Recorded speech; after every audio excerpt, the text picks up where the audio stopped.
मद महेश्वर उत्तराखंड के रुद्रप्रयाग जिले में स्थित यह दूसरा केदार 18 किलोमीटर का लंबा सफ़र शुरू होता है यहाँ के राशि गांव से। और राशि गांव से 18 किलोमीटर के सफ़र के पहले 5 किलोमीटर बहुत ही आसान होते हैं, जहाँ पे आपको गांव और भेड़ बकरियां मिलते हैं। और उसके बाद का 13 किलोमीटर का सफ़र बहुत ही कठिन है, जहाँ पे आपको जंगल और जंगली जानवर मिलते हैं। यह जो सफ़र है ये बहुत ही एडवेंचर भरा होने वाला है, क्योंकि यहाँ पे आपको बादल, झरने, पहाड़ सब कुछ दिखेंगे।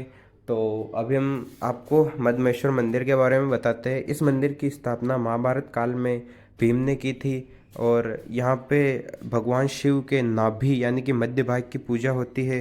तो चलिए हम चलते हैं मद्दमहेश्वर की ओर। तो आप ये जो पहाड़ देख पा रहे हो, ये पहाड़ आपको पूरे 18 किलोमीटर के सफ़र में हर जगह देखने को मिलेंगे, क्योंकि ये पूरा पूरा पहाड़ी ट्रैक है और बहुत ही ख़तरनाक है। और यहाँ पे जो रास्ते हैं वो बहुत ही सकड़े सकड़े हैं। तो हम जब चढ़ रहे थे तो हमें यहाँ पे गांव भी मिला, यहाँ पे कुत्ते और गाय वगैरह हमें सब देखने को मिली। तो यहाँ पे ज़्यादा डरने की भी ज़रूरत नहीं है, क्योंकि बीच बीच में गांव और लोग मिलते रहते हैं। और हमें यहाँ पे एक 82 साल के बुजुर्ग भी मिले थे, जो भी बड़ी हिम्मत से वहाँ जा रहे थे। और फिर हम ट्रैक में आगे बढ़ते हैं। तो यहाँ के जो पहाड़ है वो अपने सौंदर्य के लिए बहुत ही फेमस है, क्योंकि यहाँ पे 12 मास हरियाली रहती है।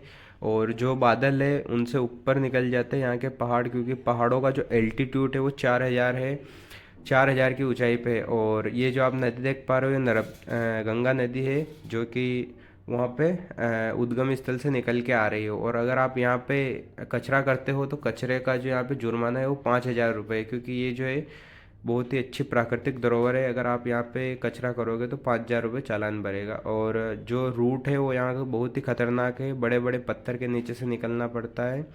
ये देख लीजिए आप पत्थर। तो ऐसे ही बहुत खतरनाक ट्रैक है वहाँ, तो आपको बहुत ही संभल के चलना पड़ेगा। फिर हम आगे गए तो आगे और अच्छे पहाड़ दिखे हमें, और इसके आगे अब आपको बर्फ़ दिखेगा।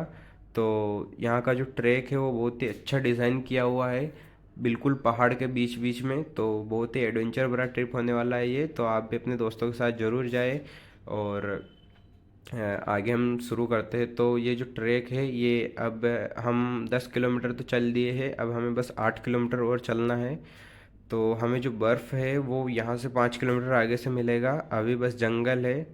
तो आप देखते रहिए और नेचर का आनंद लेते रहिए, क्योंकि जो नेचर है यहाँ का वो इतना शानदार है कि वीडियोग्राफी भी कम पड़ जाए। और यहाँ पे पीने के पानी की भी अच्छी व्यवस्था की हुई है।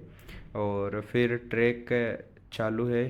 तो हम चलते चलते हमारी हालत ख़राब हो गई, क्योंकि हम जो है 2500 के एल्टीट्यूड से 4500 के एल्टीट्यूड पे जा रहे हैं। तो हमें 2 किलोमीटर तो बस केवल ऊपर ही चढ़ना है। तो जो पूरा जो ट्रैक है वो केवल चढ़ाई पे बना हुआ है। तो पूरी पहाड़ी चढ़ना है तो आपको 2000 का एल्टीट्यूड बस चढ़ना है। और बीच बीच में आपको जंगल भी मिलेगा। और हमें पहुंचते पहुंचते रात हो गई, वहाँ पे कोई लोग भी नहीं थे। फिर अचानक से कुत्ता आ गया हमारी रक्षा करने। हम केवल 2 लोग ही गए थे वहाँ, तो दोनों हम ट्रैक में जा रहे थे, तो हमारी ज़ोरदार फट रही थी, क्योंकि जंगल था। और हमें पहले ही गांव वालों ने सतर्क कर दिया था कि वहाँ पे जंगली जानवर यानी कि भालू और शेर भी रहते। और धीरे धीरे अंधेरा होने को था, और यहाँ से जो है अब मद्दमहेश्वर 5 किलोमीटर दूर थे और अंधेरा होने को था।